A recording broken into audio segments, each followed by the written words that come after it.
பழம் பொரி சாப்பிட கேரளாவுக்கு தான் போகணுன்னு இல்லை, நம்மளே வீட்டில் ஹெல்த்தியாக டேஸ்டியாக செஞ்சு சாப்பிட்லாம். 1 கப் மைதா, 1/4 கப் அரிசி மாவு, 1 பிஞ்ச் அளவு சால்ட், 3 டீஸ்பூன் சுகர், 1/4 டீஸ்பூன் மஞ்சள் பொடி, 2 ஏலக்காவை சீட்ஸ் எல்லாத்தையும் ரிமூவ் பண்ணிவிட்டு போட்டிருக்கேன்.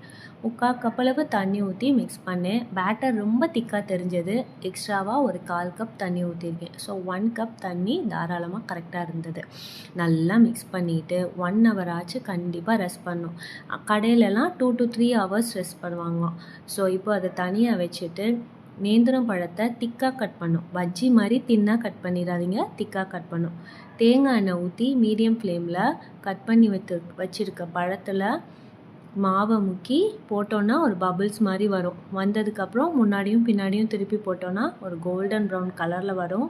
வந்த உடனே எண்ணெயை வடித்து தனியாக எடுத்து வச்சுக்கிட்டு ஒரு இஞ்சி டீ போட்டு செமையாக சாப்பிட்டு பாருங்கள். கேரளாவுக்கே போயிட்டு வந்த மாதிரி இருக்கும்.